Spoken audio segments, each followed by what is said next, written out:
کراچی میں wild life photography پر مبنی نمائش ہوئی جس میں ساؤتھ ایشیا کے نادر پرندوں اور جانوروں کی تصاویر پیش کی گئیں۔ ان تصاویر کو پاکستان کے دور دراز علاقوں اور جنوبی ایشیا کے دیگر کئی ممالک میں اتارا گیا تھا۔ نمائش کے ذریعے پرندوں اور جانوروں کی معدوم ہوتی نسلوں کی خوبصورتی اور اہمیت اجاگر کی گئی۔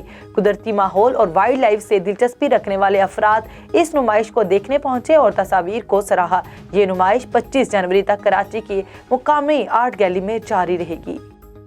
بھارت کی جیل میں قید ایک مجرم پولیس سے بچنے کے لیے موبائل فون نگل گیا۔ بھارتی میڈیا رپورٹس کے مطابق دہلی کی تہاڑ جیل میں جانچ کے دوران ایک قیدی نے پولیس کے ہاتھوں پکڑے جانے سے بچنے کے لیے موبائل فون کو ہی نگل لیا۔ پولیس کے مطابق آپریشن کے بعد قیدی کے جسم سے موبائل فون نکال لیا گیا۔ اس کے پیٹ میں رکھے موبائل سے متعلق ایکس رے کی مبینہ ویڈیو بھی سامنے آ رہی ہے۔ رپورٹ کے مطابق ڈاکٹروں نے اینڈوسکوپی کے ذریعے اس کے جسم سے موبائل فون نکالا۔ اب قیدی کی حالت خطرے سے باہر بتائی گئی ہے۔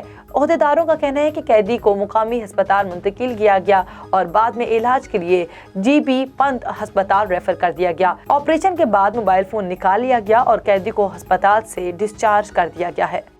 خطروں سے کھیلنا شاید مغربی تہذیب کا حصہ بن چکا ہے، اسی لیے کینیڈین خاتون نے منجمد دریا میں ڈوبتی ہوئی گاڑی کی چھت پر کھڑے ہو کر سیلفی لینے کا رسک لیا۔ کینیڈین خاتون جو منجمد دریا پر تیزی سے گاڑی دوڑانے کا مظاہرہ کر رہی تھی کہ اچانک گاڑی دریا میں ڈوبنے لگی۔ اس دوران خاتون گاڑی سے باہر نکل کر چھت پر پہنچ گئی۔ خاتون ایسی صورتحال میں جب زندگی اور موت کی کشمکش میں مبتلا تھی، موبائل سے سیلفی لینے لگی۔ میڈیا رپورٹس میں بتایا گیا ہے کہ خاتون کے اطمینان کو دیکھ کر ریسکیو کارروائی کرنے والے علاقہ مکین بھی شدید حیرت میں مبتلا ہو گئے، تاہم کچھ ہی لمحوں میں خاتون کو ریسکیو کر لیا گیا۔